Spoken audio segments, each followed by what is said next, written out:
zemeljskih politik nam bo pa predstavil poznavalec, eden izmed večjih evropskih politik, gospod Jernej. Hvala. Lepo pozdravljeni. Zdaj, to področje, o katerem ne bi govorili, je zelo široko. Če sem prav razumel, ste že dosti dobro prestrašeni glede podnebnih sprememb, da razumete, kje je problem, pa kaj je, s čem se moramo soočati. Zdaj, jaz bi pa poskušal govoriti o tem, na kakšen način se poskušamo s tem soočati v širši družbi, na ravni države ali pa tudi malo širši. Zaradi tega sem tudi malo uporabil tele slike, metafore z veslanje po divjih rekah, ker dostikrat veš, da se bo nekaj moral zgoditi, zato ker voda teče naprej, zmeri v isto smer. Vprašanje je pa, kako boš dol prišel, tako da boš užival na reki, pa se imel fajn, ali tako da te bo strah, pa boš še zmer preživel, lahko pa tudi ne preživiš. Tako da malo bomo poskušali tudi v teh zadevah kaj reči. Zdaj, kdo sem jaz? Od najstritih že v 80-ih sem študiral gozdarstvo, potem sem pa tam v 90-ih že začel delati tudi za slovensko državo, takrat po osamosvojitvi, pa še malo prej tudi. Tako da sem bil že v zelo mladih letih državni sekretar pri ministru Jazbinšku, kasneje sem delal na regionalnem centru v Budimpešti kot direktor, od leta 2009 do 2012 sem bil pa direktor službe za podnebne spremembe pri vladi Republike Slovenije. Parkrat sem delal za vlado, pa prav dolgo niso dolgo tolerirali. Ampak sem si pa nabral dosti izkušenj. V glavnem pa delam na področju svetovanja, zdaj imam že več kot 10 let svoje podjetje, Stritih svetovanje za trajnostni razvoj. Zdaj mogoče glavna referenca, zakaj jaz zdaj govorim o teh politikah, o strategijah, je, da sem tam pred 10 leti, ki sem bil na tej službi za podnebne spremembe, smo pripravili predlog slovenske strategije prehoda v nizkoogljično družbo, se takrat rekla. Potem sem pa še za Bosno pa za Kosovo naredil take strategije na podlagi teh izkušenj. Sicer sem pa tudi tabornik, pa alpinist, pa s kajakom se ukvarjam, tako da me zanima, koliko je tabornikov, pa skavtov, planincev, alpinistov, kajakašev. Ampak nekaj zastopite v naravi, pa v hribih.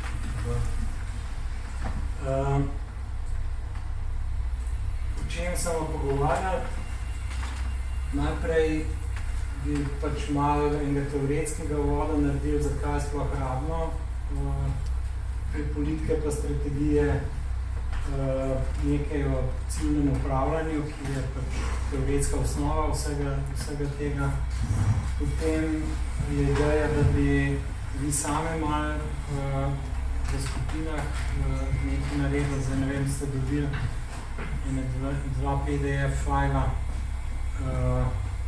tista strategijo, ki sem jo jaz vodil, njeno pripravo 10 let nazaj, pa to strategijo, ki je letos Slovenski državni zbor sprejel. Tako da si lahko pogledate, kako te državne politike izgledajo, pa malo primerjate različne pristope, pa si svoje mnenje ustvarite okrog tega. Potem pa še malo več o tej praksi, kakšne orodja se uporabljajo, kakšne pristope in na kaj treba misliti, na kakšen način se komunicira, kdo so deležniki, s katerimi se moramo ukvarjati pri teh zadevah. Zdaj, zakaj sploh se moramo ukvarjati s podnebnimi politikami pa strategijami? Tole je slika, ki so nam kazali, ki sem bil jaz na faksu, ko podnebne spremembe so bile nekje na obzorju kot problem, o katerem so znanstveniki začeli takrat govoriti, pa ga napovedovati. Ampak takrat je bila zelo aktualna zgodba tako imenovanega rimskega kluba, ki so leta 68 že objavili knjigo Meje rasti in sicer so rekli, da so pač postavili neko tezo, da človeštvo ne more v nedogled rasti tako po številu prebivalstva, kot v smislu ekonomije in potrošnje. In napovedovali so, da se bo tam po letu 2000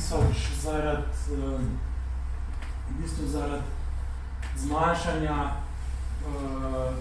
razpoložljivih naravnih virov, pa hkratnega povečanja industrijske proizvodnje pa prebivalstva, da bo prišlo do kolapsa svetovnega sistema.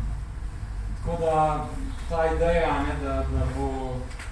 da prihaja katastrofa, ta je že nekaj časa v obtoku, že tudi v 19. stoletju so o tem govorili.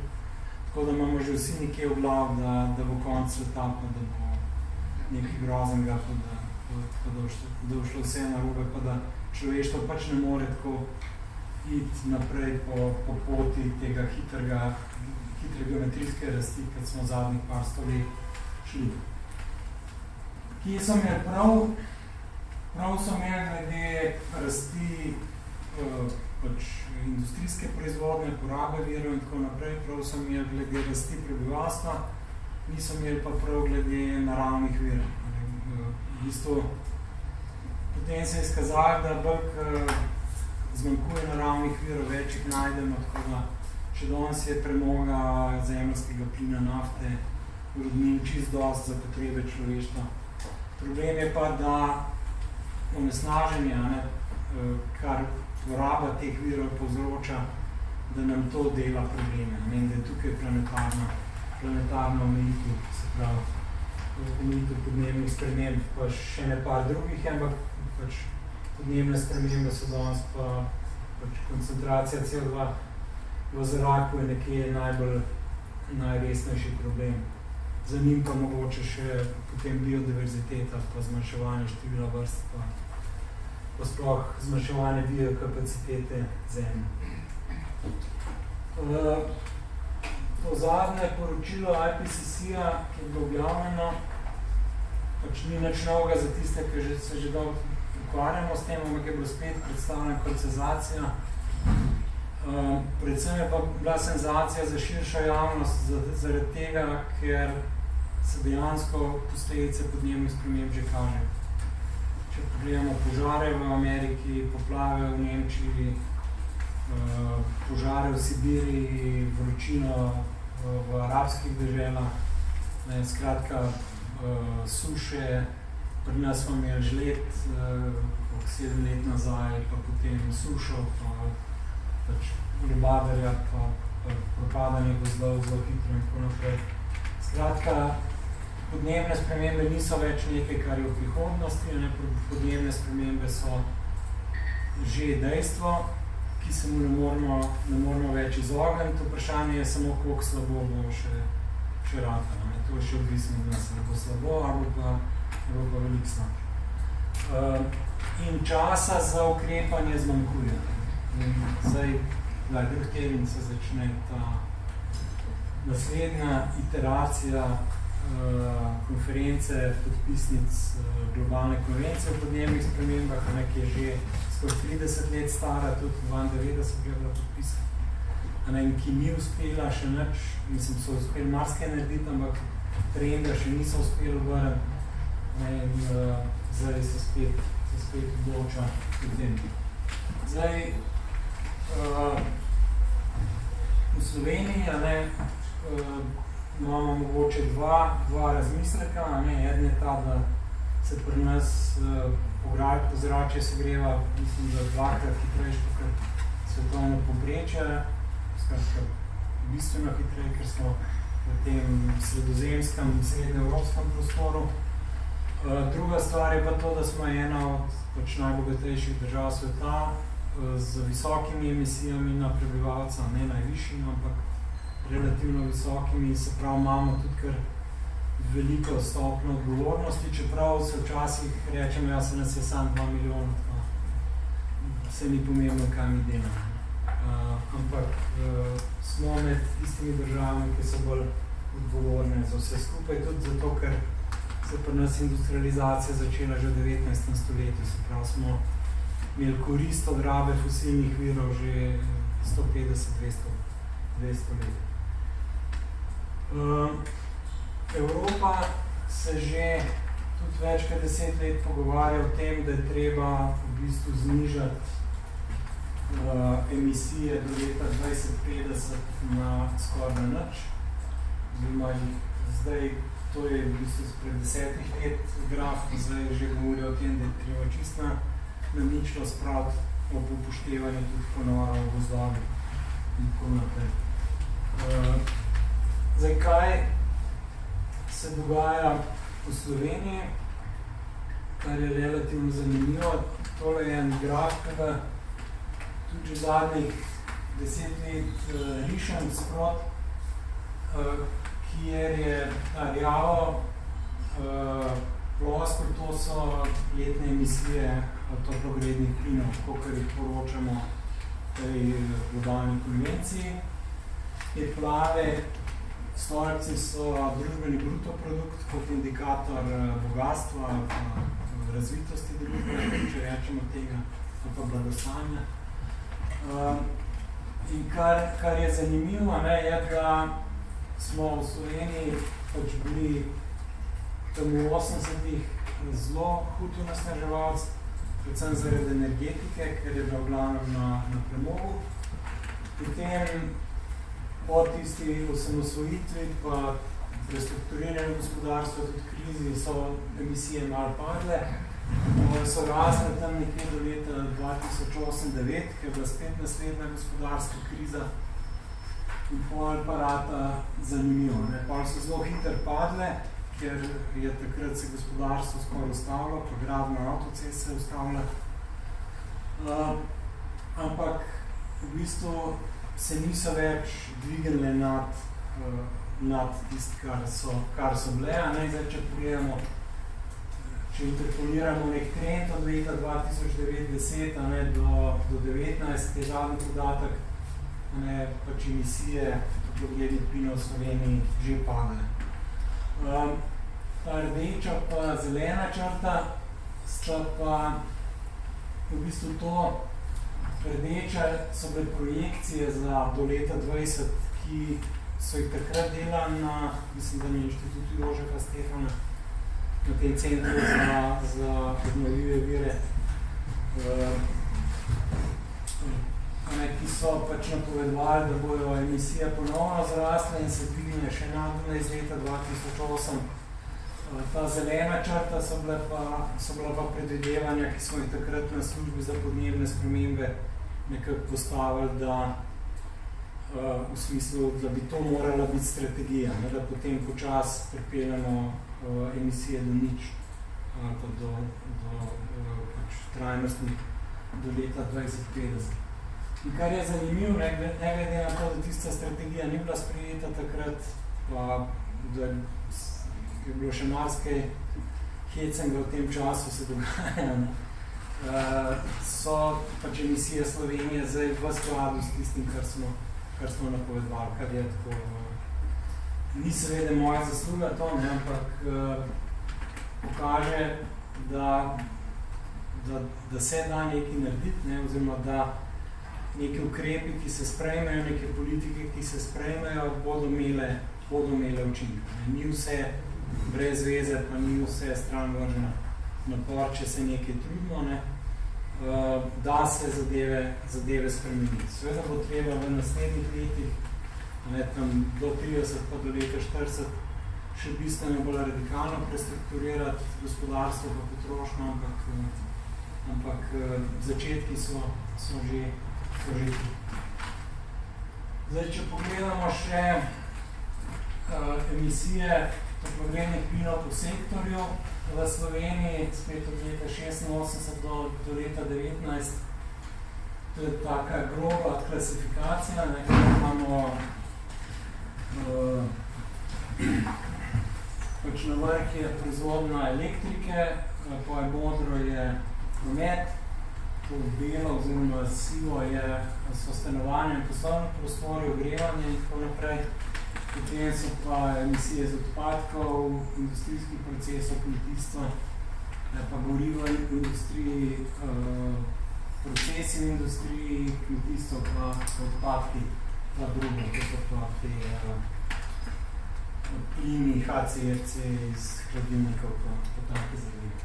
No in kar vidimo, v 80-ih je gorivo v industriji so veliko porabila, se pravi koks, železarne, take zadeve in pa proizvodna elektrika. Če danes pogledamo, največji delež, približno tretjino emisij v Sloveniji ima promet. Promet se je praktično od začetka do zdaj povečeval, malo je upadel tam po letu 2008-2009, ko se je podražil bencin pa nafta, takrat se je tudi promet malo znižal, ampak se je kar nazaj popravil. Elektrika tudi je rasla, ampak je dejansko zdaj zaradi tega, ker so se trgovine zaprle, ker se je Šoštanj, kakorkoli je slaba investicija, je v bistvu TEŠ znižal emisije toplogrednih plinov iz termoelektrarne Šoštanj, ker je bolj učinkovit kot prejšnje elektrarne, pa ker je drag tudi malo manj dela, je to pač malo znižano, ampak zdaj, ko se bo enkrat Šoštanj zaprl, bo to še bolj radikalno padlo. Kar je pa mogoče ena zgodba o uspehu, je tole simbol, ker vidimo, da se je od leta 2000 pa do zdaj praktično so se emisije prepolovile. To je v bistvu zasluga tega, da so Slovenci, ali pa smo Slovenci investirali v izolacijo hiš, v nova okna, v obnovljive vire za ogrevanje, se pravi biomasa, drva, toplotne črpalke v zadnjem času so zelo popularne.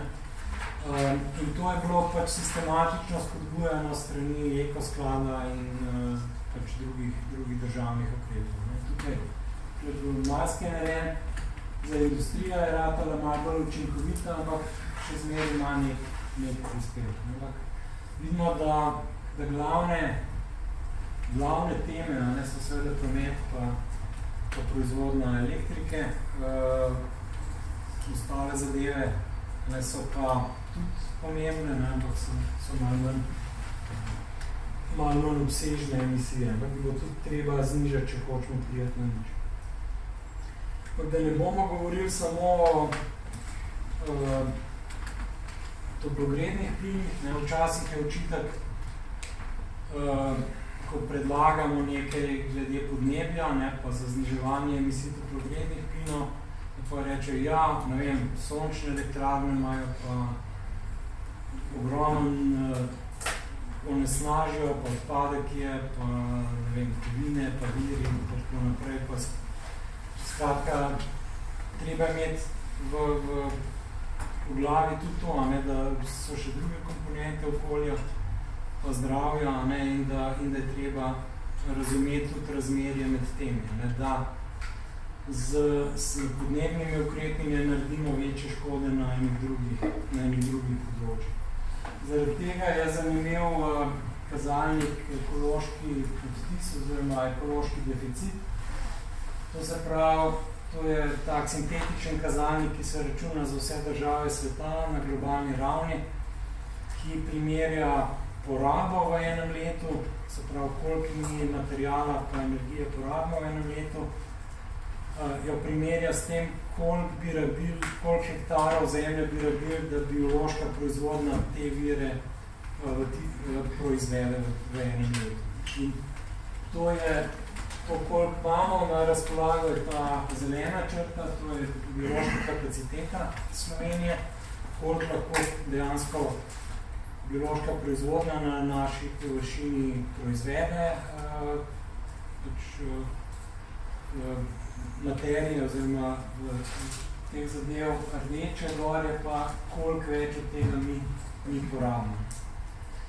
Za cel svet je v v ekološkem deficitu kot celota, ampak mi smo pač med temi državami, ki so več kot dve zemlje bi rabili, če bi vsi toliko porabili, kot mi. Zdaj, zakaj do tega pride? Nam pove tale naslednja slika. To je pa struktura tega ekološkega odtisa pri nas. Imamo porabo kmetijskih površin, pašnih tva, gozdnih proizvodov, potem infrastrukture, to je v bistvu koliko porabno proizvodov, ki se na različnih rabah tal proizvedejo. Kar je pa sivo, je pa ogljični odtis. In to je v bistvu to, kar mi zdaj jemljemo iz planetarne banke, fosilna goriva, nafto, premog, plin, ki so jih skozi milijone ali pa stotine milijone let so bili ustvarjeni z biološko proizvodnjo, ki se je pol skladiščila v geoloških plasteh, in zdaj mi to kurimo zadnjih 100-200 let, na veliko. In to je ta nek kredit, ki ga jemljamo od planeta ali pa ki se zadolžujemo pri zanamcih. Zato, ker porabljamo neko glavnico, ki jo je planet ustvaril v geoloških obdobjih, mi to zdaj v parih generacijah smo ponucali za svoj eksplozivni razvoj. Zdaj, če bi v Sloveniji spravili ogljični odtis na nulo, ali pa ga bistveno znižali, bi dejansko prišli pod biološko nosilno sposobnost same Slovenije. Skratka, ne bi bili več od arabske ali pa od norveške nafte, odvisni od zemeljskega plina iz Azerbajdžana ali pa iz Rusije ali pa od premoga, ki ga pri nas kopa. Tako da, to je še ena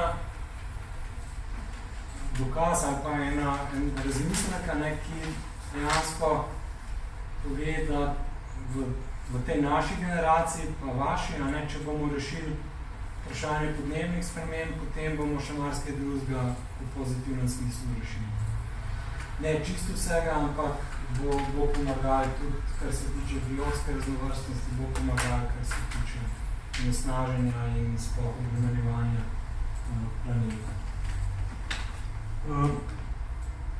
Zdaj, kar je pa tudi zanimivo, pa vprašanje, kakšna je povezava med ekološkim odtisom ali pa izpusti toplogrednih plinov pa človeškim razvojem ali pa gospodarskim razvojem, če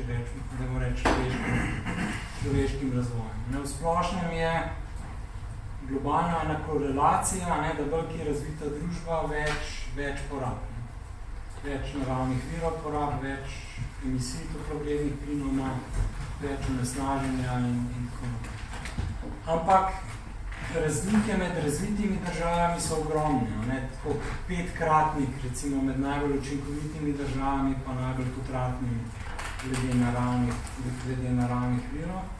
In glavni izziv je, kako znižati emisije, znižati onesnaženje, znižati obremenjevanje okolja pa planeta, pa hkrati ne zaustaviti človekovega razvoja. Da ne bi pač šli nazaj v neko revščino, v zmanjšanje števila ljudi, v bolezni in take zadeve. O čemer se tudi v današnjih časih, če berete kakšne teorije zarote, o čemer se tudi govori. Zdaj, kar je zanimivo v Sloveniji, če se spomnite, tam 2008 smo imeli vrhunc emisij toplogrednih plinov, tudi vrhunc ekološkega odtisa. In tukaj imamo pa, tole je pač ekološki odtis, tukaj je pa indeks človekovega razvoja, Human Development Index, če poznate, ki v bistvu je nekje najbolj priznan kazalec kakovostnega razvoja človeštva. Ne samo bogatstva, ampak tudi izobrazbe, življenjske dobe, zdravja, populacije in tako. Zanimivo je, da je ta ekološki odtis po letu 2008 padel, ampak človekov razvoj pri nas gre pa še zmeri naprej. Se pravi, možno je razklopiti ta dva. Ni, mislim, bistvo, kar je treba razumeti, da ni nujno, da če hočemo boljši razvoj, da rabimo več elektrike, več nafte, več hiš, več prostora, več asfalta in vsega tega. Od neke stopne naprej se da boljša kakovost življenja ustvarjati ali pa zagotavljati tudi brez povečevanja porabe naravnih virov ali pa povečevanja onesnaženja. In to je ena od glavnih komunikacijskih floskul, ki jo uporabljajo recimo zagovorniki raznih oblik energije, pa nasprotniki boja proti podnebnim spremembam, ki pravijo, ja, če hočemo razvoj človeka, moramo povečevati obseg energije, moramo povečevati te zadeve. Ni res, ne? V Evropi poraba elektrike v globalu pada zadnjih 20 let. Zato, ker je vedno večja energetska učinkovitost. Skratka, možno je doseči ta razklop. In zdaj, te politike pa strategije boja proti podnebnim spremembam se morajo s temi vprašanji ukvarjati. Moramo nekako iti naprej od tega, da se sprašujemo, kakšne so emisije, kaj se bo zgodilo, če se še toliko poveča, pa če se ne poveča. Ja, to moramo vedeti, tega se moramo zavedati, ampak potem se moramo ukvarjati dejansko s tem, kako razklopiti to korelacijo med človekovim razvojem pa obremenjevanjem okolja, pa porabo virov.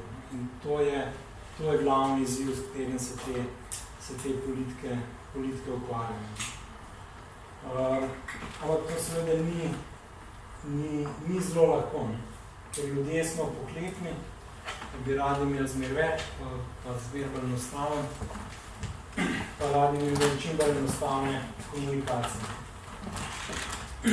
Ampak zdaj prej sem omenjal gorištvo, pa taborništvo, pa bivanje v naravi, pa tako naprej, mogoče bi poskušali razmisliti eno prispodobo tega, kje je zdaj človeštvo. Predstavljati si, da smo pač za skupino ljudi na vrhu od enega od teh hribov, kjer nas je čez noč zasnežil. In zdaj imamo tam skupino ljudi, ki pač mora nekako priti v dolino, da bo preživela. Na kakšen način se lotiti zdaj tega, da bomo prišli v dolino? Zdaj, ali se začnemo jokati, pa upiti ena drugega, koliko nevaren je, pa kako bomo vsi umrli, ali začnemo iskati krivca, kdo je tista budala, ki je rekel, da je v redu, da gremo tukaj gor. Ali se probamo zorganizirati, pa razmisliti, kako bomo dol prišli, pa se med sabo motivirati za to, da bomo prišli v dolino, pa en drugemu pomagati, da bomo vsi skupaj prišli v dolino. In to je približen nek model, po katerem se pač razmišljanja tečejo danes v svetu. In ves čas imamo ta neka nihanja med to solidarnostjo, pa sodelovanjem, pa pozitivno komunikacijo, pa pozitivno motivacijo, da se da nekaj narediti, pa da dajmo nekaj narediti, pa tema, da se išče krivce, pa da se reče, vse se ne da, pa dajmo uživati, dokler roce, pa bomo itak nas do konca, pa take zadeve. To je en tak osnovni razmislek, drug razmislek je pa tudi ta, da ko človek pride do roba prepada, ne vem, kako ste vi, ampak po mojih izkušnjah je tako, da zmeri hočemo iti do roba pa pogledati čez. Da zelo težko ljudi prepričaš, da je tam na robu nevaren in da ne se ostavijo 3 metre prej in da ne verjamejo, da nima rečali. Zmeri bodo probali čist do roba. Ne? Zdaj smo kot človeštvo na tem robu, ki ste imel prepad, ker se nam začenja tudi malo krušati vse skupaj, ne? In pač se treba obrniti pa iti nazaj. In pri teh, ko sem že omenil komunikacijo, imamo seveda dva osnovna pristopa. En je ta pozitivna komunikacija, kjer, ali pa bomo začeti z negativno, bliža se katastrofa, vesoljni potop, to je že v Bibliji omenjen, pa potem leta 1000, mislim, da je bila panika v Evropi, da bo konc sveta, pa pri Kuvah je bila zgodba o koncu sveta,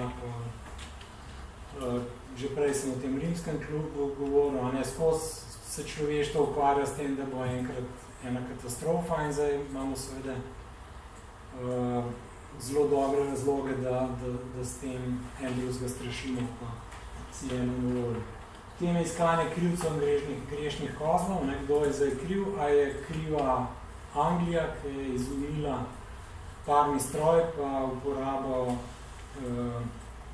uporabo fosilnih goriv v industriji, ali je kriva Amerika, ker je to porabila, ali je kriva Saudska Arabija, ki je največ zaslužila, ali je kriva Kitajska, ki še v zadnjem času povečuje emisije zaradi hitrega gospodarskega razvoja in tako naprej. Zmeri se, najlažji, da sam se dovoliš, da nič ne narediš, rečeš, in drug mora nekaj narediti, in drug je kriv, bom jaz, če bo umil.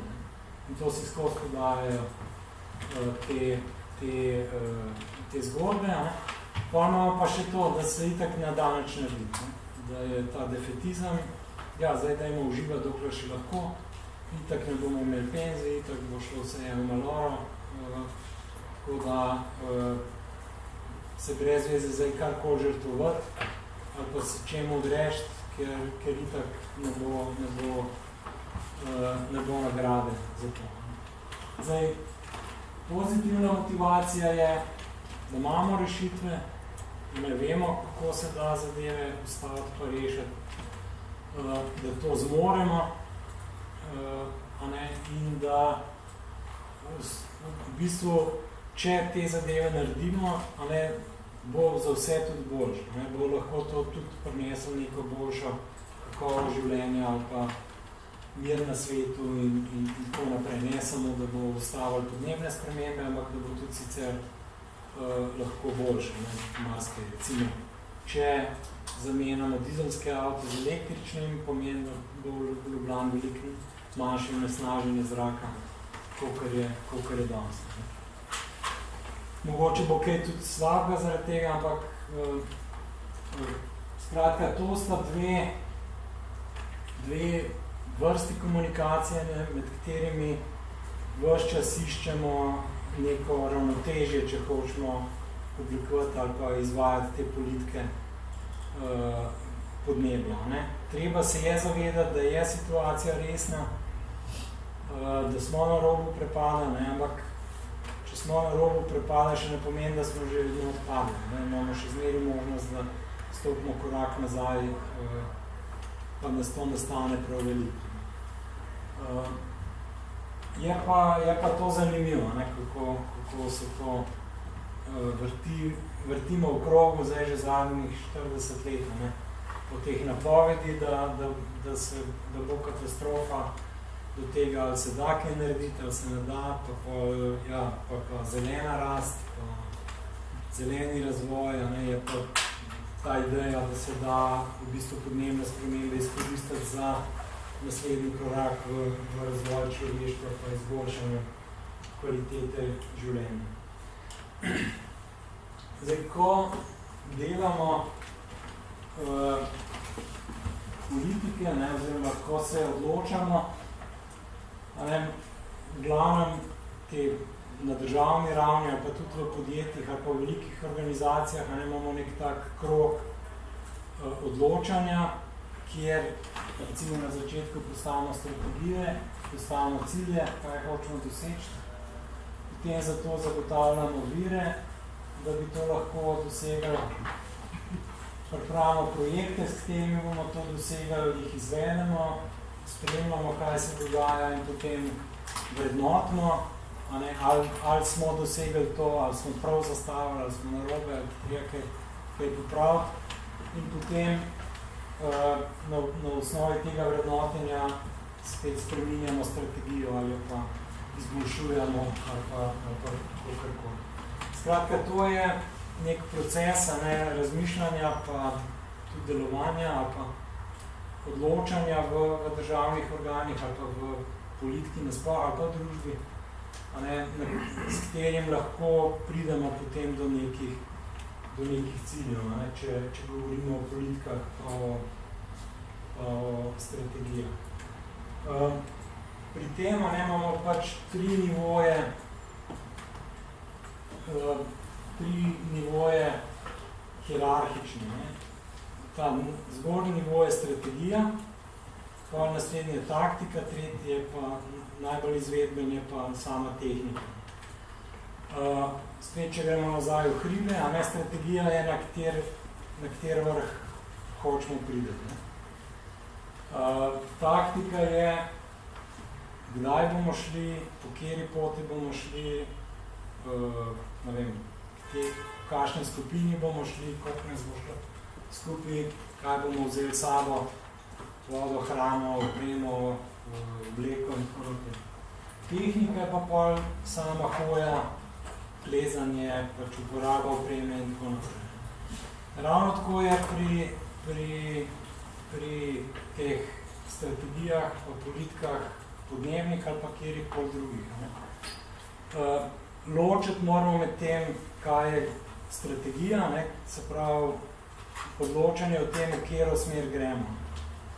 In kaj je potem taktika, s katerimi ukrepi bomo to dosegli, bomo do tja prišli. In potem tehnika, se pravi, kaj za to rabimo, kakšno tehnologijo, ali to deluje ali ne deluje. Zdaj spet, če pogledamo električne avtomobile kot primer, strateško se ve na področju podnebnih sprememb, da moramo v prometu fosilna vozila nadomestiti z nečem.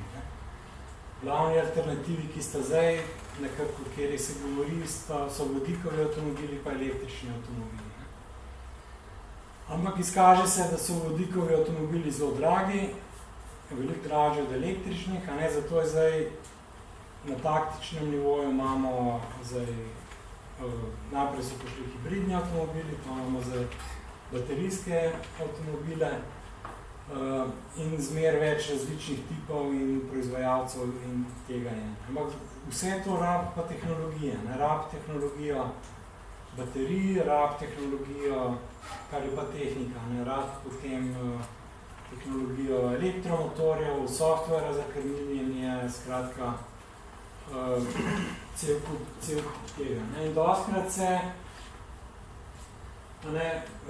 ko se govori o strategijah, pa njihovem izvajanju, pa v ustreznosti ali pa neustreznosti, se meša te nivoje.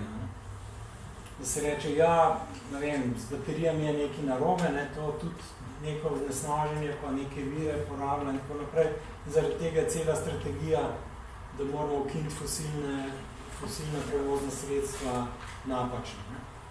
Ampak seveda se te ljudje ne vprašajo, koliko naravnih virov pa fosilna vozila porabijo, pa koliko nesnaženja povzročimo z črpanjem nafte, prevozom njenim in kurjenjem in tako naprej.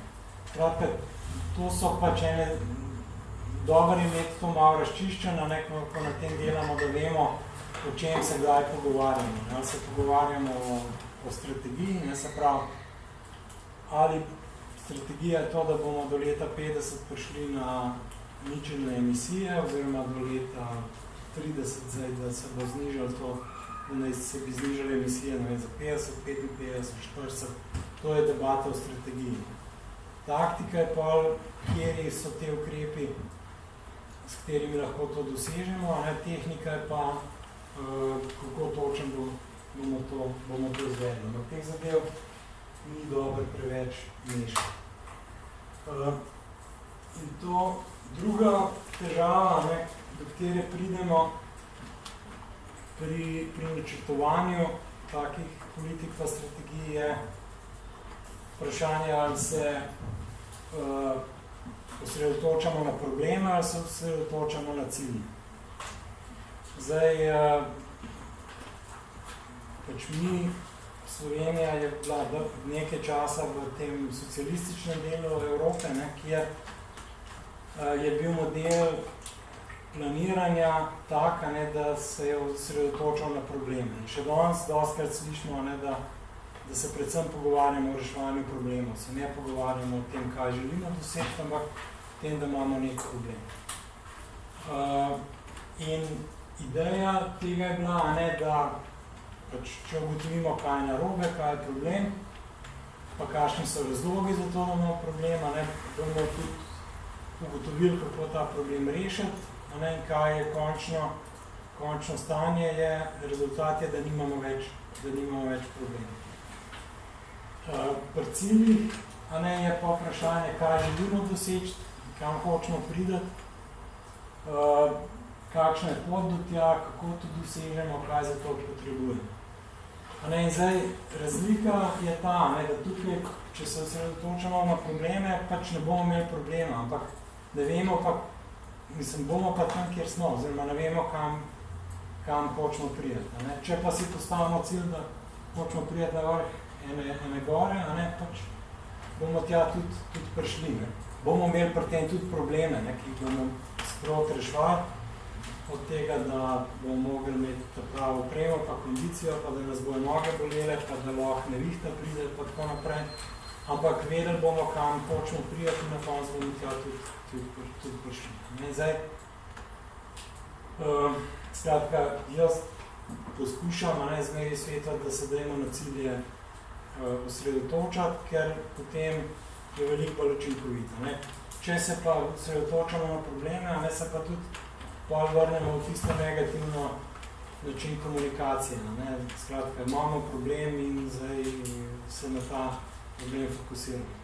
Zdaj, če boste kdaj recimo vozili kajak, bo ena prvih stvari, ki vam bo vodnik ali pa učitelj rekel, če je recimo v vodi skala, ki se je treba izogniti, on bo rekel, ne gledati ovire, ne gledati tiste skale, ki se hočeš izogniti, gled tja, kamor hočeš iti.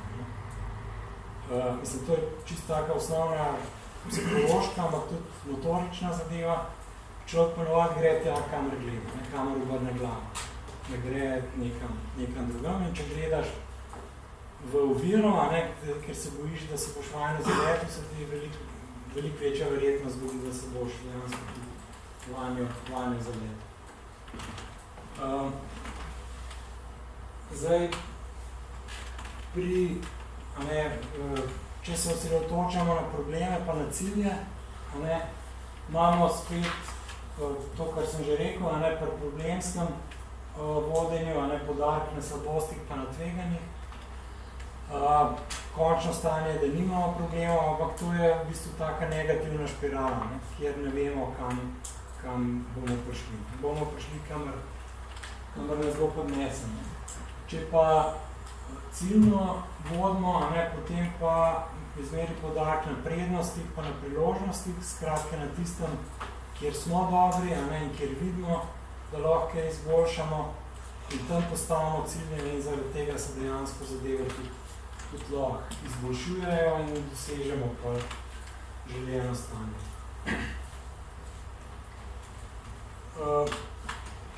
Še malo o politikah pa strategijah. To sta dva izraza. Zdaj, politika tukaj je v smislu angleškega policy. Se pravi, ne politika kot fight med različnimi politiki, pa volitve, pa stranke, pa parlament, pa to, kar se tam dogaja, ampak politika v smislu smernic ali pa nekega dogovora o tem, kaj delamo, oziroma kaj so neka pravila igre, kaj so neke smernice, po kateri bomo delali, zato da bomo nekaj dosegli.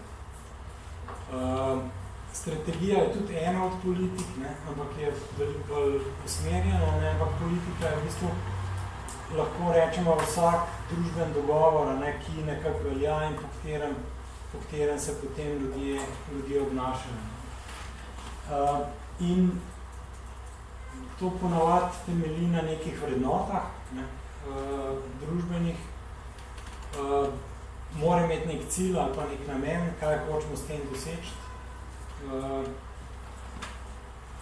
Pol so neka pravila, neke ciljne skupine, ki mora to upoštevati, komunikacija, se pravi, da se pove ljudem, kaj mora upoštevati, nekdo, ki to izvaja in pa na koncu spet spremljanje in vrednotenje. Da ugotovimo, ali ta politika res deluje, ali dosegamo s takim obnašanjem te namene, ali ne. Recimo, na področju podnebnih sprememb je ena pomembna politika, so recimo davki na CO2, ne, ekonomski inštrumenti, ki so narejeni z namenom, ne, pač vrednota ali pa načelo je to, da tisti, ki obremenjuje okolje, se pravi nasnaževalec plača, ne, zato je treba njemu naložiti večje breme pri nakupu goriva, recimo za vozila, zaradi tega imamo prnec to ekscizo, ne, ta davek na goriva. In pač vsi to plačujemo, ko tankamo avto, ne, in pač je nek sistem in če gledamo nazaj, ne, na te spremembe v emisijah toplogrednih plinov iz prometa, ne, je kar v veliki korelaciji s tem, kakšna je bila politika davkov v različnih državah. In pa tudi pri nas med leti, recimo, ta davek na goriva se je zelo povečal leta 2009, zato ker država ni imela druge izbire, ne, in takrat je promet upadl, ljudje so se začeli skupaj voziti v službo in malo manj voziti in tako naprej. Velika razlika recimo med Ameriko pa Evropo, ne, ker Evropa je te davke uvedla, pa to, da imamo približno 100% davke na gorivo že v 70-ih letih, ki je bila tista naftna kriza, ko pač so proizvajalke nafte blokirale zahod z dobavom nafte. Ne, takrat je Evropa uvedla te davke, Amerika jih pa ni. In če danes pogledate porabo goriva v evropskem avtomobilu poprečno, pa ameriškem, je ogromna razlika, ne? Ker je ta politika Evrope, da morajo biti goriva draga, ne? Zato da pač bo večja učinkovitost, da bo manj onesnaženja, pa da ga bomo tudi manj porabili na vse zadnje, je pripeljalo do tega, da imamo bolj energetsko učinkovite avtomobile. To je seveda vprašanje, koliko kilometrov narediš, kar je pa stvar posebne izbire. V Ameriki je pa gorivo pocen, ampak so pa zato avti toliko bolj potratni.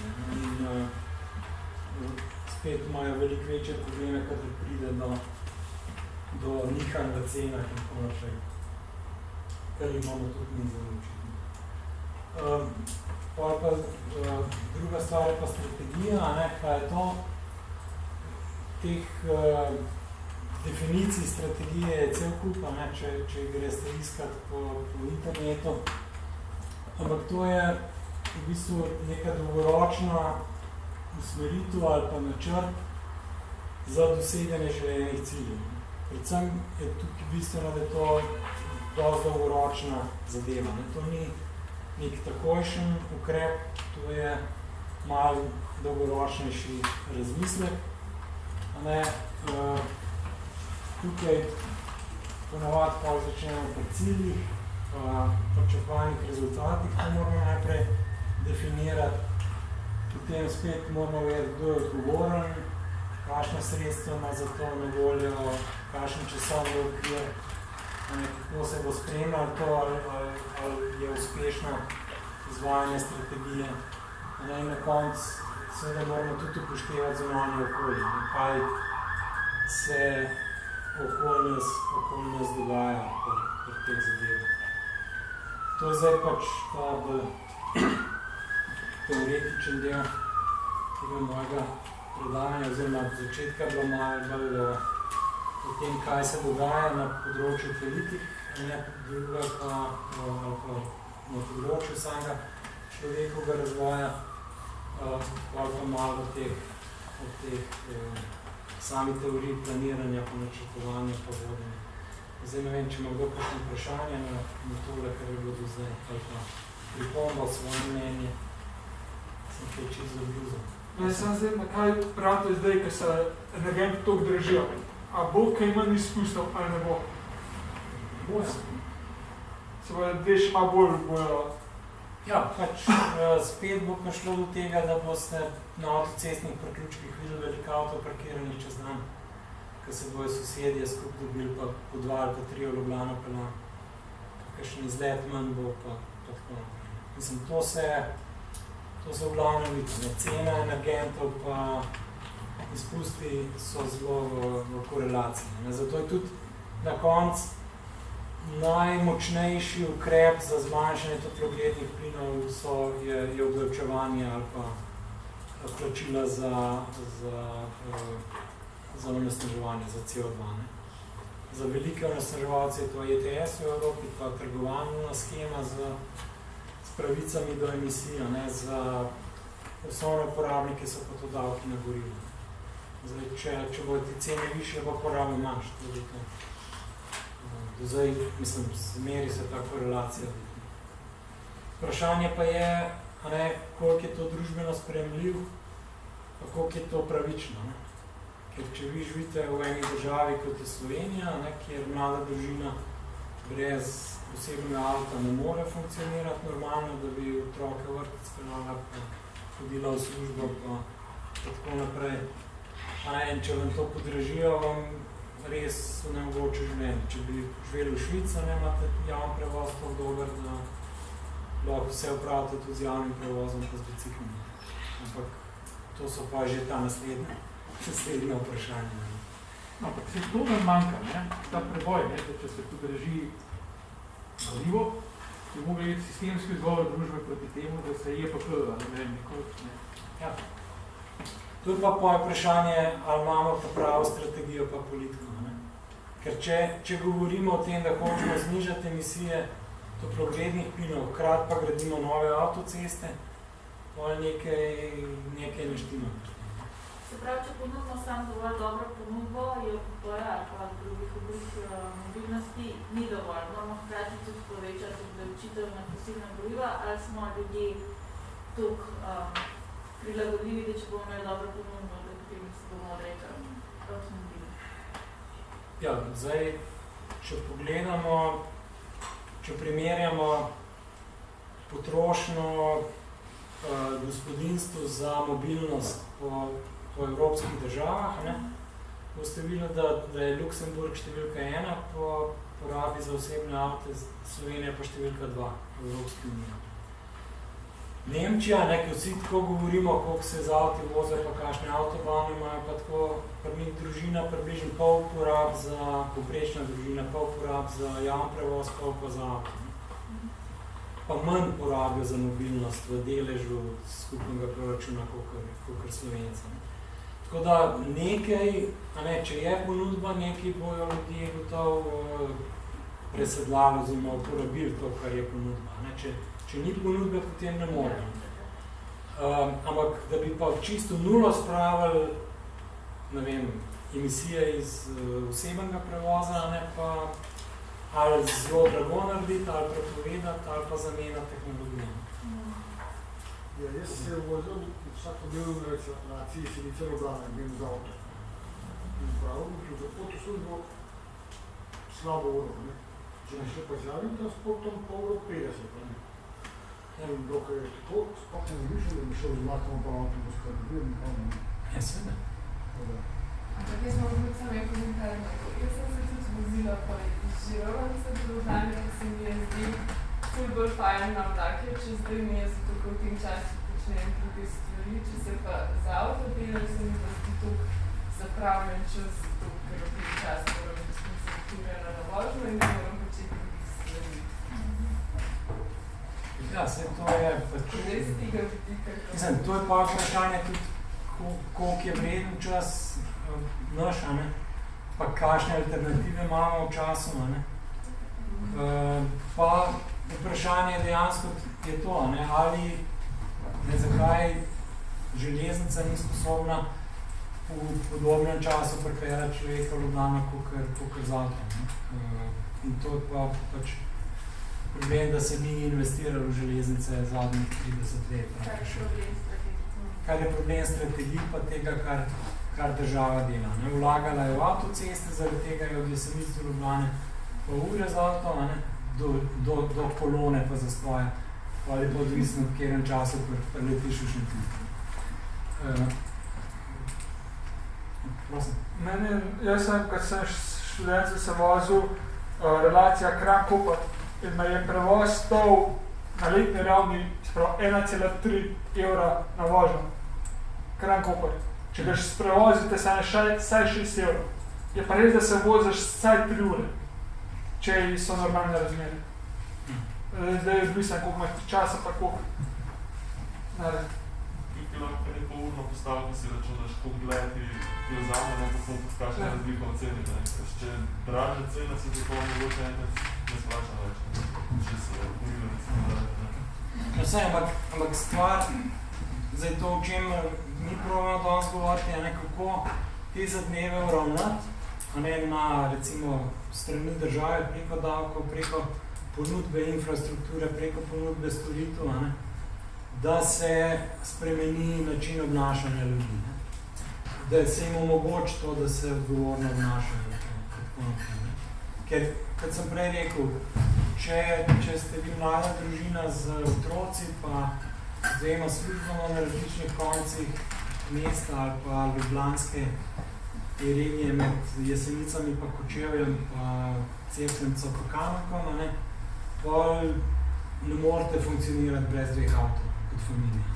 Ali pa ste pa vrš cajt po avtobusih, pa biciklih, pa ne vem, kakšno so. V nekih drugih državah so več investirale v javni prevoz, pa ga imajo bolj zrihtanega, imate pa to možnost, pa je veliko ljudi, ki nimajo avto, zato ki jih ne rabijo. Pa še zmer so pa ljudje z zelo dragimi pa zelo potratnimi avti, ker uživajo v tem, pa imajo veselje. Sam še intervju po investiciji, ne tečajo tam neko v Alpah, neko knjigi, in pa se zavračajo z avionom v Španiji, to se pravi, sem dal lokalni prevoz do avtobusu postaje, z avtobusom železnice, večjega mesta, pa spravo je nekaj letališča. Sem to nastavilo, pa sem v letališču vroči povedal, da bi šlo zdaj iz Vršiča na letališče Brnika, z javnim transportom, nekaj obstaja, ampak letalo je verjetno zamuda. Tam se pa to lahko nekaj pete po skladom, pa se bo pa letalo, to bo čisto redno. Da, moramo končati. Ob 6. Bojila sem se že malo prej. Malo prej, ob pol 6. Pol 6. Pa preveč nekaj. Sam še ena stvar, na enem od drugih grafov, mislim, da ti so zgodbo razložene. Upad emisij po sektorjih v zadnjih 20 letih. Tole, ne? Ja. Poglej, housing, ste si ga omenil, housing ima za sabo 20 let aktivnih politik.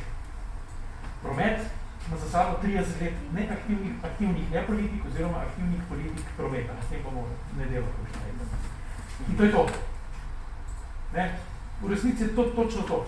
Če zagrižamo zgodbo z nekim ciljem, je pa še ena stvar, pri housingu je pač to, da vsaka družina danes občuti, koliko manj danes košta skok. Pa zdaj, tisti, ki imate doma toplotno ali pa pirolizo, kurite drva, se smejite vsem. Pri prometu tega nismo sposobni prebiti. Ampak, če ostanemo samo na ravni politik, je to krasen primer, pa se tudi na housingu da bistveno več narediti. Pa se mogoče sploh ne zavedamo, da je zelo velik uspeh bil narejen na področju porabe toplote v stavbah v zadnjih 20-30 letih in tako.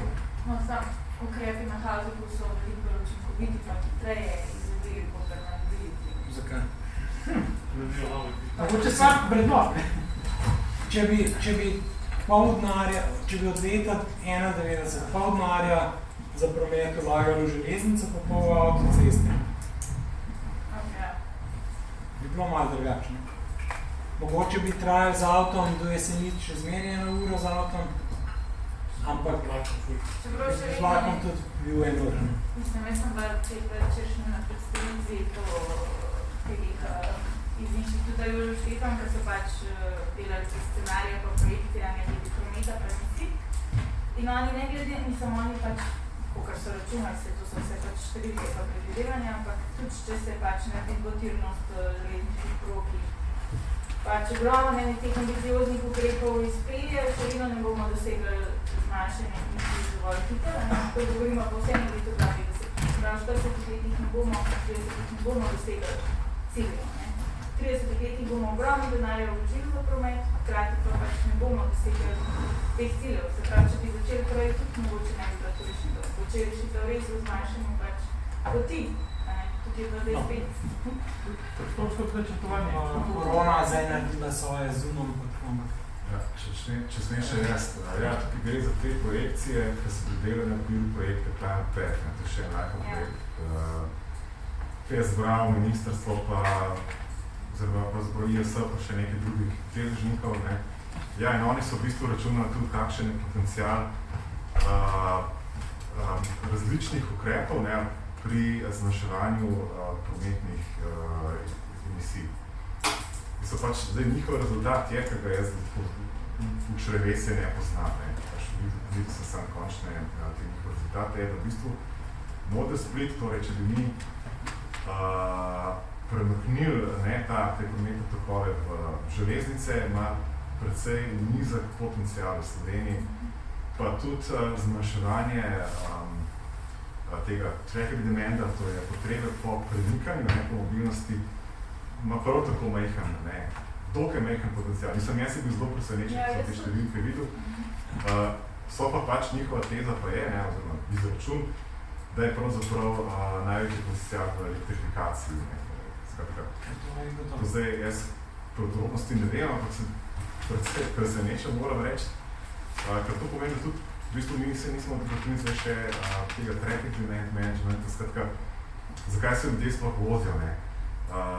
Ena možnih teh, da rečem, rešitev ali pa mogoče tudi ne, to kar pravijo teli iz Climate Tech-a, je, da pač manjšaš potrebo po prometu, zdaj vozimo se tudi zato, ker službe so tukaj, živimo po posod na polje. Zakaj tudi živimo posod na polje? V redu, eni je všeč, drugi se pa ne more prvošati, ker pač vemo, kaj se dogaja tudi na nepremičninskem trgu. Ja, in mi lahko, mi bi lahko denar za avtoceste zadostal za to, ja, preusmerjamo železnice, lahko pa tudi v več stanovanj, in bi se znižali cene nepremičnin. Ampak kot rečeno, zdaj njihovi izračuni. Ja, gotovo je, Slovenija ima danes tako strukturo prometno pa poselitveno, da je zelo težko narediti javni prevoz zelo privlačen pa konkurenčen. To je gotovo, ampak nekaj se da narediti in gotovo, če ćemo tole resno obnižati, so električni avti ta glavni ukrep. Problem tam pride pa če, ali pa ker je vožnja z električnim avtom bistveno cenej kot z bencinskim, zato ker še ni davka ni cestnine, ni davka na elektriko za avto, svoj zastonno tankate, oziroma tonko nekje. Lahko prije do tega, da se bo ljudje še več vozil, ker se bo imela enkrat avto kupna, se bo skoraj zastonno voziti vsak kilometer. In celo zgodi, da bo še več povpraševanja po novih cestah. Zaradi tega mislim, da je bolj pomemben povečevanje ali pa izboljšanje ponudbe javnega prevoza ali pa spreminjanje strukture naselja, bolj v tem, da se zmanjša povpraševanje po prevozu. Zdaj smo že v Matejevem predavanju nedeljskem prevozu. Samo da zdaj še odnovili, bomo rečemo pripravljeno do tega, da bomo več kilometrov naredili, da bomo lahko nekaj stvari počeli. Ja, je tudi vprašanje materialne intenzivnosti, če ti rabiš tono kovine okoli sebe, zato da se peleš ali malo manj na vlak in tako. Ampak, skratka, to so ta vprašanja, s katerimi se ukvarjamo pri politikah. Zdaj, jaz sem malo precenil, koliko časa imam na razpolago, tako da Katarina vam je poslala 2 PDF-a z tisto strategijo, ki smo jo napisali, pa jo vlada ni sprejela leta 2012, pa to, ki jo je zdaj sprejel državni zbor. Tako da zanima se, kdo kaj pogledal te stvari, ste to že kaj brali sicer, ali pa če ste zdaj kaj pogledali. Mislim, kakšne teze so čisto napačne. Kje? Jaz sem malo bral povzetek, da glede tega, da bi zmanjševali, da bi ukinuli premog do 2020. Če se je motil, da je bilo to med povzetki v strategiji. Kjer je to? 2011. Ja, takrat je bilo to še varianta, zdaj seveda ni več. Takrat tista strategija ni bila sprejeta zaradi tega, ker se je politika odločila za te 6, ker vsi zdaj vemo, kako je bila to slaba odločitev, ampak takrat so bili vsi pametni, pa so rekli, da nimamo druge izbire. Ampak tudi ona strategija je upoštevala dejansko to delovanje Teša. Tako da zdaj ne vem, če to prav razumemo. Ampak zdaj mislim, da ne bo njih časa, da bi zdaj to še brali, pa to tako, da si lahko malo pogledate pa doma ali pa kdaj, če se te hotel več poglabljati v to, lahko vidite pa različne pristope pa te zadeve. Tako da bi mogoče zdaj šli pa na ta drugi del.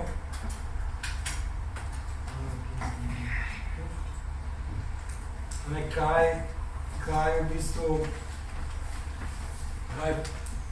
če delamo neko strategijo, ali za državo, ali za občino, ali za podjetje, ali za univerzo, ali kogarkoli, pa hočemo v bistvu narediti, v bistvu taka analiza, taka strategija, najprej mora temeljiti na neki analizi stanja. V primeru podnebnih strategij je to pač poznavanje tega, kaj se dogaja na podnebju, kaj je treba narediti, koliko je treba znižati emisije do kdaj, če hočemo doseči stabilizacijo segrevanja, po drugi strani pa tudi razumeti te zadeve, o katerih smo se mi pogovarjali. Kje imamo največje emisije, zakaj so take, a se jih da zmanjšati, a se jih ne da zmanjšati, kaj je dražji, kaj je cenej, kaj se bolj splača, kaj je bolj učinkovito, kaj je bolj lažje. Potem se dostkrat v teh strategijah delajo primerjave različnih scenarijev. Se pravi, da si probamo zamisliti najprej, če nič ne naredimo, kako bo šel razvoj naprej, a bo šel, se bo promet še povečeval, ali se ne bo, ali bo bolj učinkovit rato, manj učinkovit, ali bojo nove tehnologije, kakšen bo njihov pomen in tako naprej. Pa delamo pa scenarije za ukrepe. Se pravi, da probamo nekaj spremeniti, da bi dosegli svoje cilje. Pa kaj je treba spremeniti pri politikah, da bi te cilje dosegli. In tukaj potem lahko naredimo več različnih poti, trajektorij ali pa scenarijev, če rečemo temu, kaj se zgodi, če nekaj naredimo na prometu, na stanovanjih, kot smo rekli, na energetiki, če ukinemo premog v energetiki, pa ga nadomestimo s čem drugim, če recimo zamenjamo premog s plinom, če zamenjamo premog s soncem, skratka različni scenariji. Potem pomemben je, da postavimo vizijo pa cilje, se pravi, kam hočemo priti. In na podlagi analize stanja pa teh različnih scenarijev je dobro, če so te cilji pa vizija realistični. Če verjamemo, pa lahko tudi drugim razložimo, da je to to izvedljivo. Ker postavljati ciljev, ki so nedosegljivi, to ni dobro. To se konča zelo slabo. Lahko že zato, ker vam rečejo, da je njega sretne, kaj se pa zmišljujete. Če pa se to sprejme, pa se proba nedosegljive zadeve doseči, ne, pa tudi pol ni vredi. Potem je vprašanje pristopa, ne, pa načel, kako delate, ne. Kaj so prioritete in pa na koncu mora ponovati še nek akcijski načrt, ne, kaj treba narediti za izvedbo te strategije. To je tako ponovati. Ima tak dokument to približno vsebino. Seveda so pa dosti velike razlike. Zdaj, pri teh podnebnih politikah tudi skozi že od vzpostavitve te podnebne konvencije, ne, pa potem recimo tudi zdaj v evropskih dokumentih ali pa skozi prakso, ne, se je razvil kar nekih načel, ki jih moramo upoštevati pri teh ukrepih, ali pa ki jih je dobro upoštevati. Ne. Ta prvo je načelo previdnosti, ne, ki je eno od osnovnih načel na področju varstva okolja. Ne, skratka, da če nismo sigurni, kakšen vpliv bo nekaj imel, tega rajš ne delamo. Oziroma, ena definicija je, da tudi pomanjkanje gotovosti v rezultata ne more biti razlog, da nekaj odobrimo. Ne. Skratka, če ne vemo, kaj bo, je bolj, da odklonimo neko opcijo, kakor da rečemo, ja, vse bo že. To je eno od teh načel. Potem je načelo onesnaževalec plača, se pravi odgovornost za posledice onesnaževanja, pa za ukrepe za zmanjšanje onesnaževanja ima tisti, ki onesnaževanje povzroča. Zdaj tukaj seveda država lahko pomaga ali pa dostikrat je tudi tako, da žrtev plača, ne, ker ljudje, ki dihajo NOx pa saje v Ljubljani, ne, pač pa plačajo to z bolniškimi pa z zdravstvenimi stroški pa tako naprej, ne, da sanirajo te posledice, ampak ko delamo politike, ko delamo strategije, ne, treba odgovornost čim bolj obesati onesnaževalce, tisti, ki nekaj povzročajo. Pa to smo včasih tudi mi kot potrošniki, ne, se pravi, če se hočemo več voziti, bomo več plačali, ne bomo nas more to nekaj boleti. Potem je načelo skupne, ampak deljene odgovornosti, to je načelo te konvencije podnebne, ki govori o tem, da je ves svet, ne, vse človeštvo je odgovorno za ustavitev podnebnih sprememb. Ampak ta odgovornost je različna. Ne? Različne države imajo različno odgovornost. Tiste države, ki imajo več zmožnosti, pa tiste, ki so že več ogljikovega dioksida pa drugih plinov poslali v zrak, tiste morajo več narediti. Ne? Države, ki so revnejše, pa ki niso, ne vem, že 200 let spuščale kurile premoga v industriji in tako naprej, te imajo manjšo odgovornost. In zato boste zasledili, da zdaj v Glasgowu bo ena glavnih debat o tem, o izpolnjevanju obljube, ne, da ne bi razvite državamo razvoju zagotovile po 100 milijard letno za ukrepe boja proti podnebnim spremembam, za prilagajanje in za blaženje. Tukaj, to je zdaj to, kar zmeri znova te ene politiki, ki so proti podnebnim spremembam, hoče to načelo nekako spodbijati, pa rečejo, ja, zdaj je Kitajska drugi največji onesnaževalec na svetu, z ogljikovim dioksidom. Pri tem pa pozabijo, da je to še na zadnjih 10-20 let, da prej je pa, ne vem, Amerika bila 100 let največji onesnaževalec, so imeli koristi temu. Potem je energetska učinkovitost na prvem mestu, to je nekako se skozi prakso, zdaj v zadnjih 20 letih izkazala, da če hočemo zniževati emisije, predvsem energetiki, prometu, stavkah in tako naprej, najprej treba poskrbeti za energetsko učinkovitost. Potem se ukvarjamo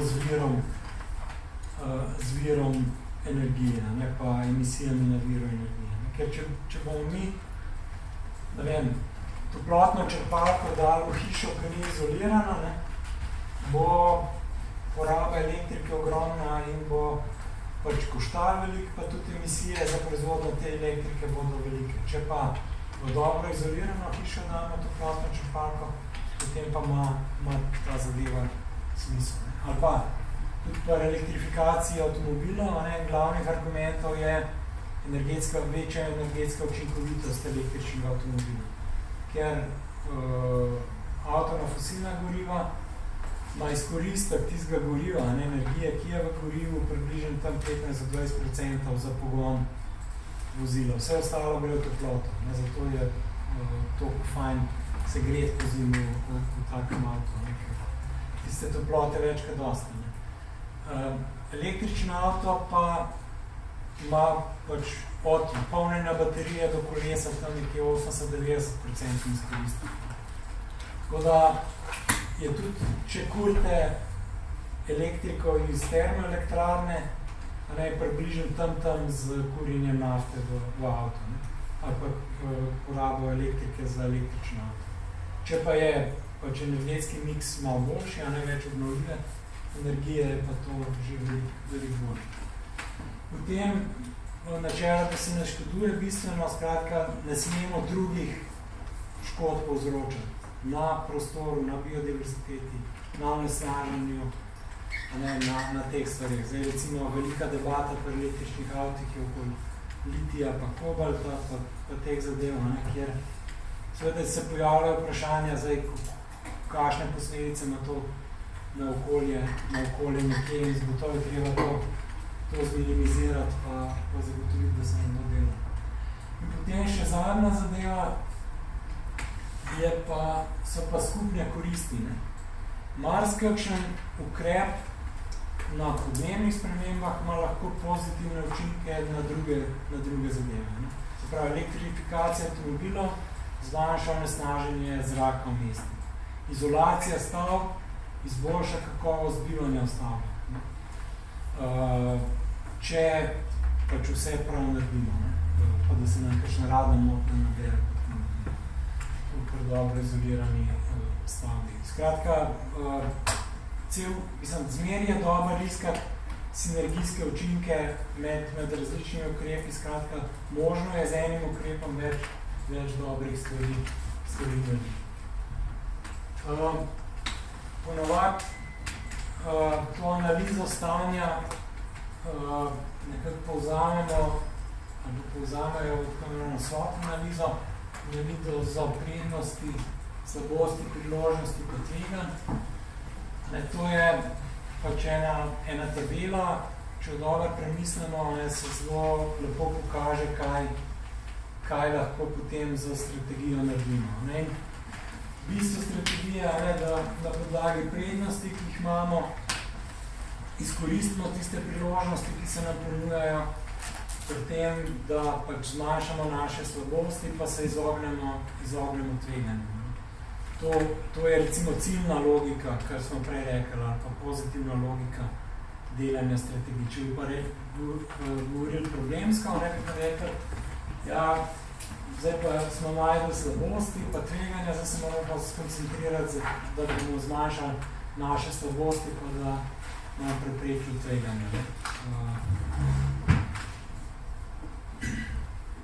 Potem je pomembna stvar je kontekst. Nekaj smo že o tem rekli, o tej igri, v bistvu, kdo bo ta prvi kaj naredil. Oziroma, ali bom jaz nekaj naredil, če drugi ne bodo tega naredili. In zdaj že 30 let, odkar je bila podpisana ta konvencija, se skozi dogovarja za neke skupne cilje, pa se pa razdeli, pa se ne, pa malo recimo Kjotski protokol, je bil že leta 1998 podpisan, ki je imel jasno določene cilj je znižanja emisij do leta 2008 do 2012 za 4 leta. In kar veliko držav, vključno Slovenijo, se ga je držala. Ampak potem je Amerika pač zamenjala predsednika, ko je bil George Bush namesto Clintona, ker Al Gore ni bil izvoljen, so pa rekli, mi odstopamo od Kjotskega protokola. Se spet jovo na novo vse skrb začelo. Zato je v Evropi zelo fajn, da se na cel kontinent nekako skupaj dogovarja o tem, kaj pa kako. Zato, ker pa nimamo težav s tem, s konkurenčnostjo do sosednjih držav in tako naprej, ampak tudi globalno je pomemben, da se bodo te zadeve, da bojo približno vsi enake stroške pa enake težave nosila tega prehoda. Je pa tukaj še drug pogled, ki je pa, kdo pa lahko zmaga, kdo pa lahko izkoristi ta prehod. Zdaj, če gledamo spet električne avte, Nemčija se je veselo upirala temu, nemška avtomobilska industrija, in zdaj so pač Tesla, pa Korejci, pa Toyota, že desetletje naprej v razvoju trgovini, in zdaj nemška industrija to lovi. In skratka, pa še Kitajska tudi, ki so šli na električne avte agresivno, in zdaj imajo zaradi tega prednost. Tukaj pride cel kup različnih zgodb, v smislu konkurenčnosti pa konkurence med državami v igro.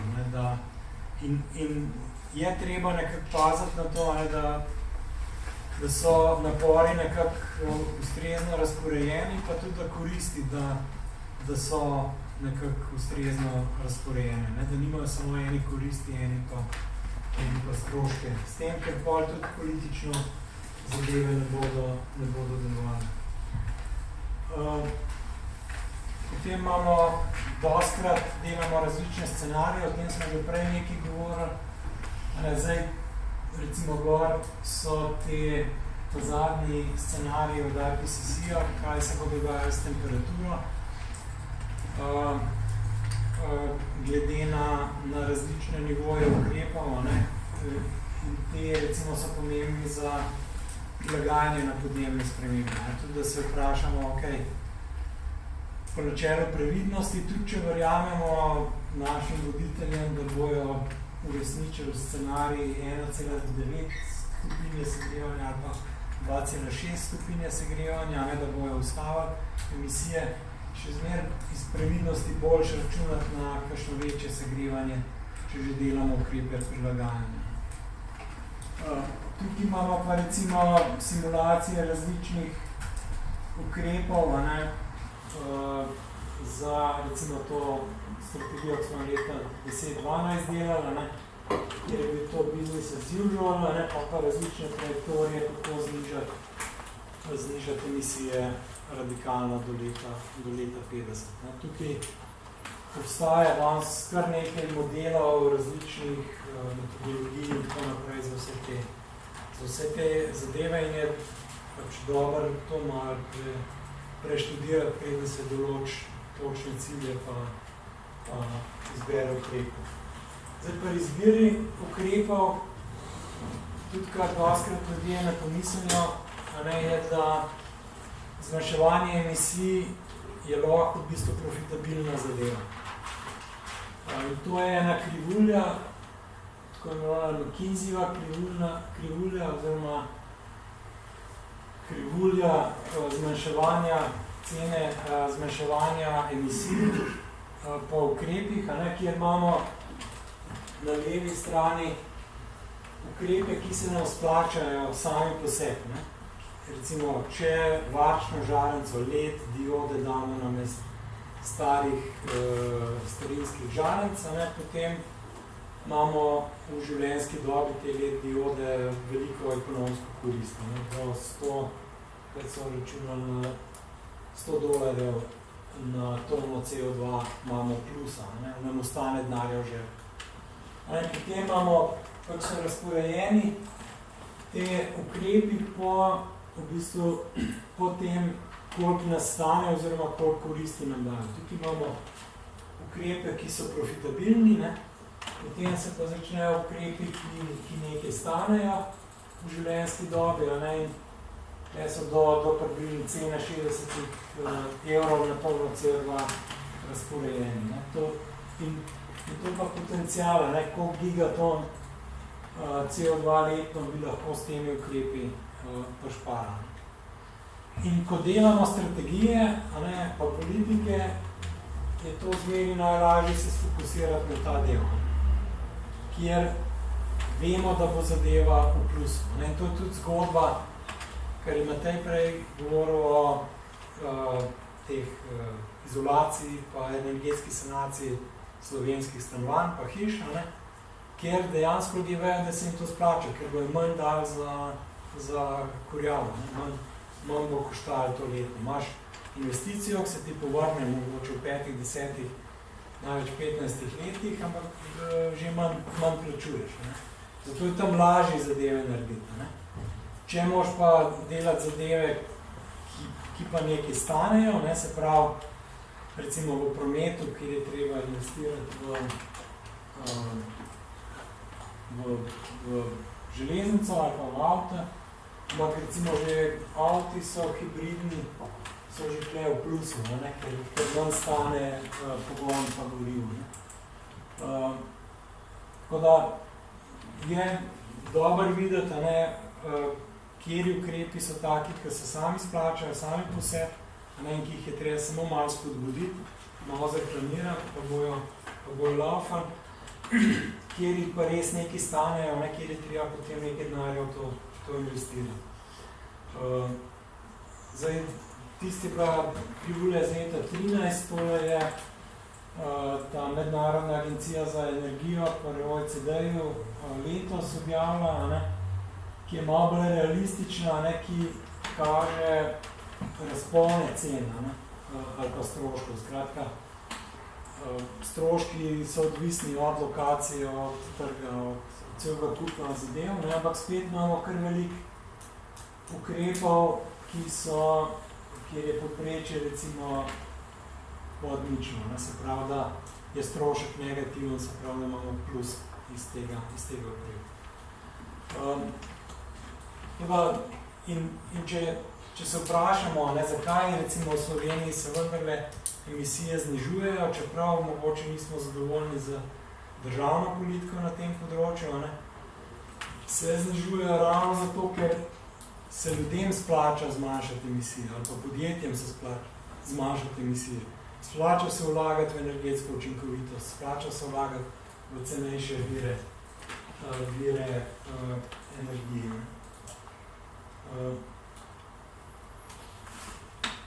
Mogoče še en tak malo bolj komplicirana zadeva. Kakšne ukrepe rabimo, ne, za različne tipe, ne, se pravi, ali se nekaj splača, ali se ne splača. Ne. Zdaj, tukaj je predstavljena neka, rečemo temu, teorija Igela, ne, kjer imamo na eni strani gospodarski razvoj, na drugi strani pa podnebje. Ne. In vprašanje, če je nekaj pozitivno za gospodarski razvoj, pa za podnebje, ali je negativno za gospodarski razvoj, pa dobro za podnebje, ali je dobro za podnebje, pa slabo za gospodarski razvoj, ali pa slabo za oboje. To so te 4 škatle, ne, tukaj minusi in plusi. Ne. Zdaj, če je nekaj slabo za gospodarstvo in za podnebje, ne, to pomeni, da ne bo dolgo obstala, ne, da je to neka kriza, ki jo treba rešiti, ki je treba nekaj narediti. Bolj tam, kjer so zadeve plus, ne, kjer je nekaj, kar je dobro za podnebje, tudi dobro za gospodarski razvoj, ne, kot je recimo Tesla, kot firma z največjo kapitalizacijo v zgodovini, ne, očitno to laufa samo od sebe, ne, in ni treba kaj veliko za to narediti. Ne. Problem je pa te, recimo, dolgoročne netrajnostne situacije, kjer je treba nekaj narediti za podnebje, pa to ni dobro za gospodarstvo. Ne. tam ponavadi rabimo neke subvencije, pa neke kompenzacije, nek denar je treba vložiti, pa nekaj investirati. To je recimo Ekosklad, ki da subvencijo za investicije v energetsko učinkovitost, ta pomaga, da se nekaj, kar bi bil negativen strošek prelevi oziroma kar bi bil strošek, se prelevi v korist in zaradi tega zadevo spodbudi.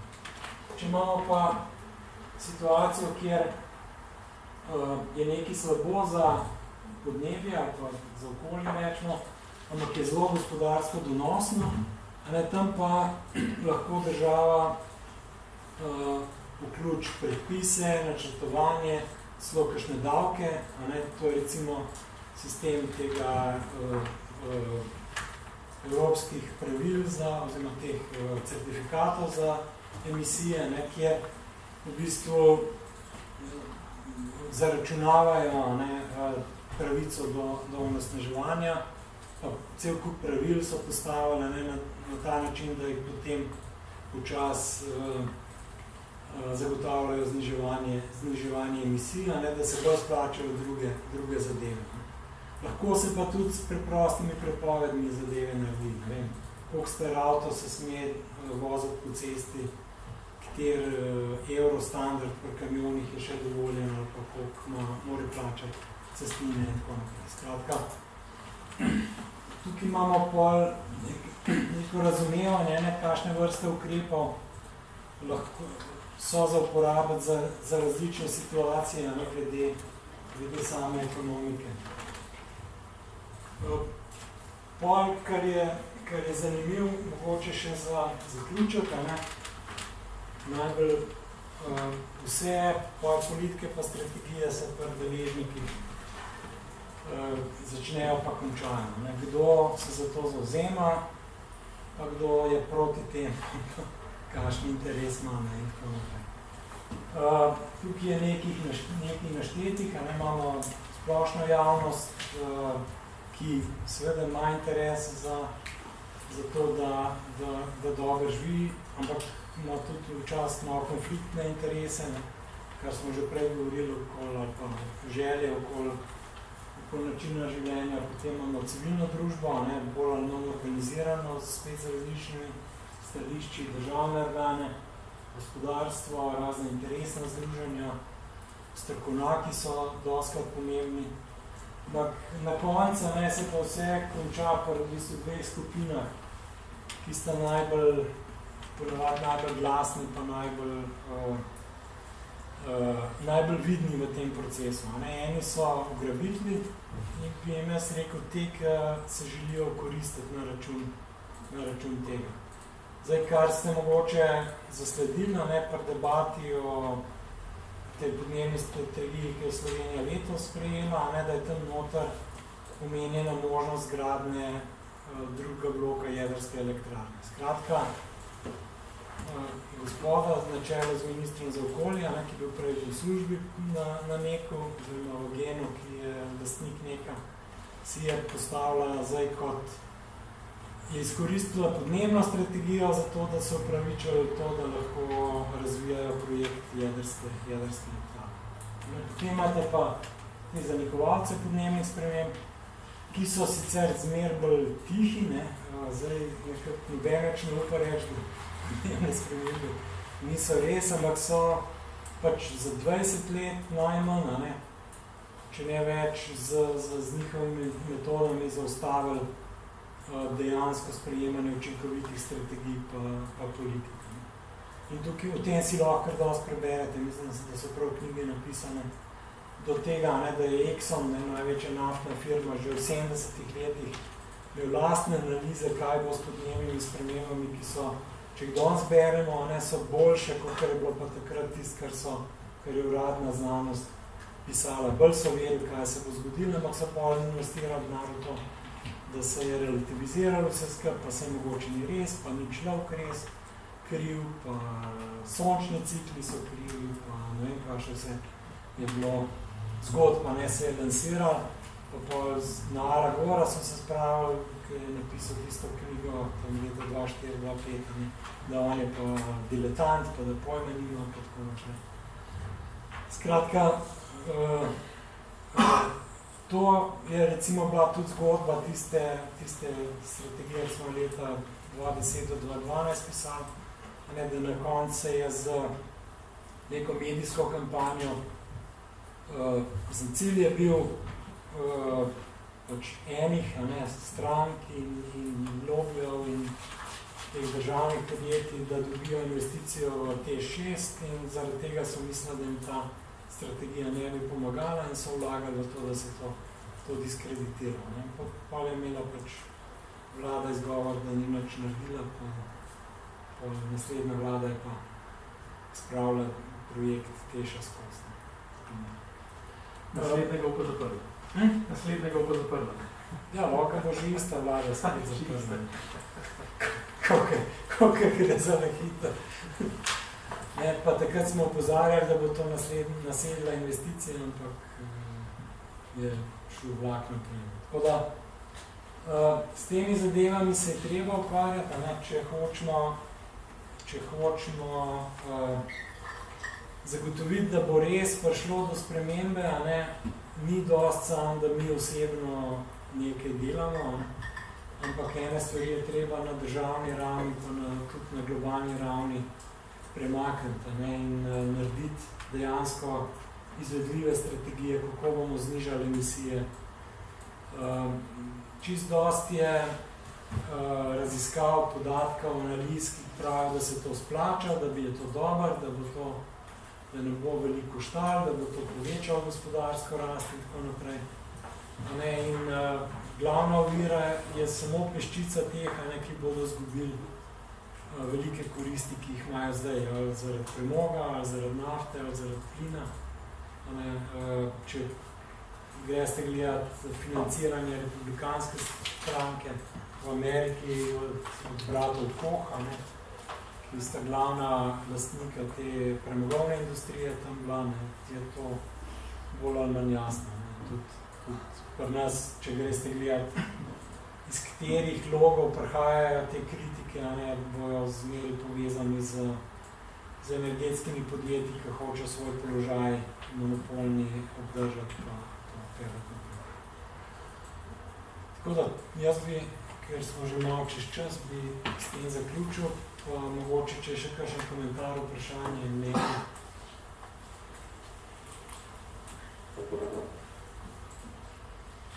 To je, če ni meni. Izgledanje sem dosti novo, pač tam na ministrstvu. Pa mi zanima slišati vaš komentar na te naše nove dokumente, kot dolgoročno podnebno strategijo, pa nekaj. Se zadnje Ja, mislim, zdaj ta dolgoročna strategija je v bistvu velik teksta za malo odločitev. V bistvu je povzela NEPN, pa ga potegnila do leta 50, pa noter se da vedeti.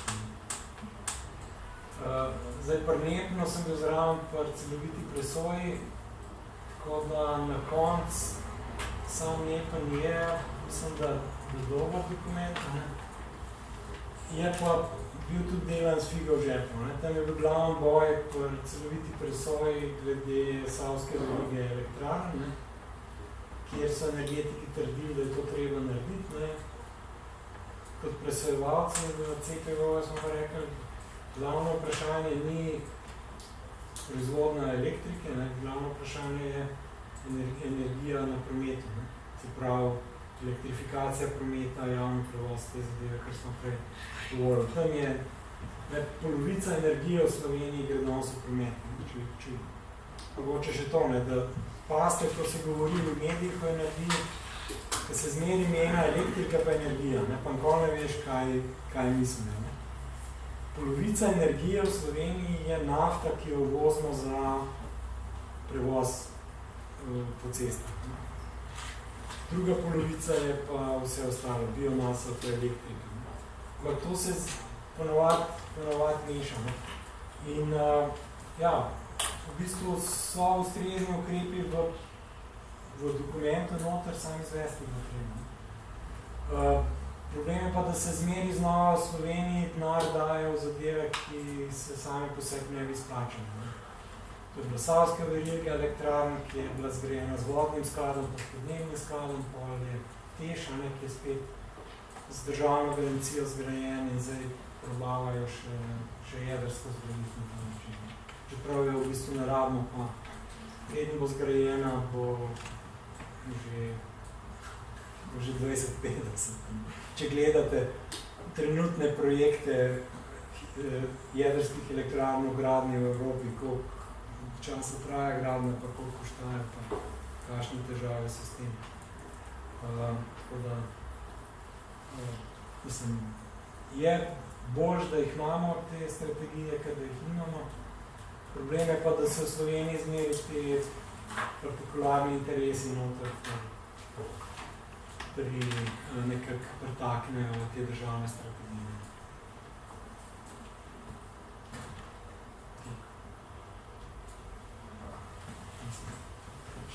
Še kakšen komentar? No, ampak se prej lepo videli, ne?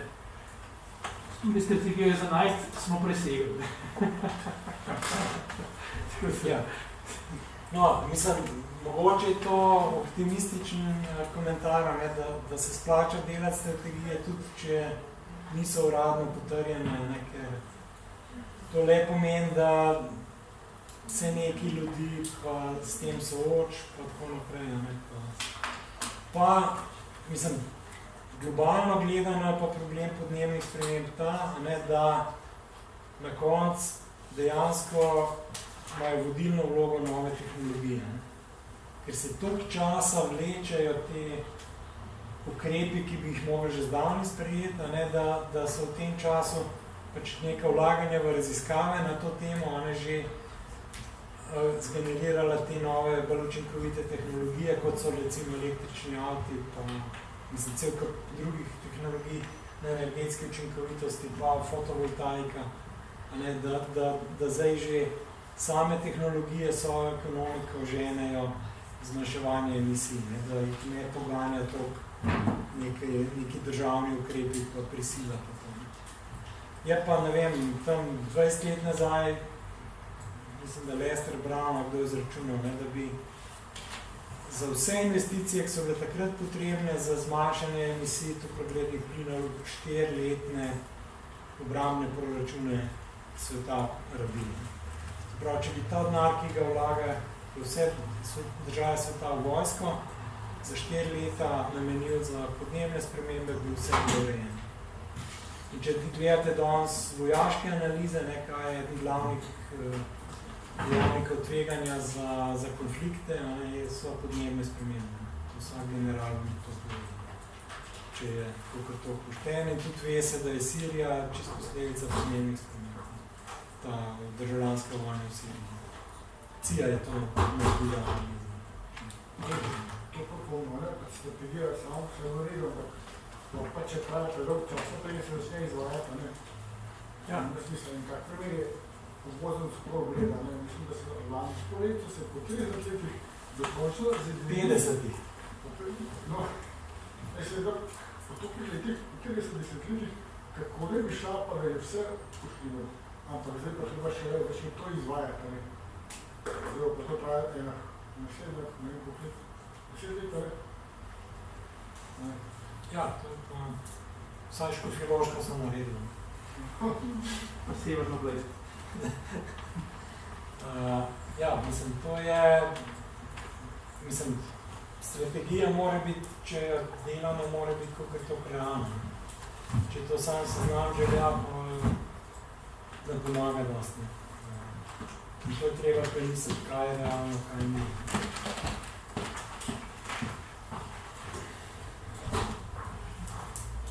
Kaj zdaj gremo na magistrata? Še prej ti bomo do Ploska.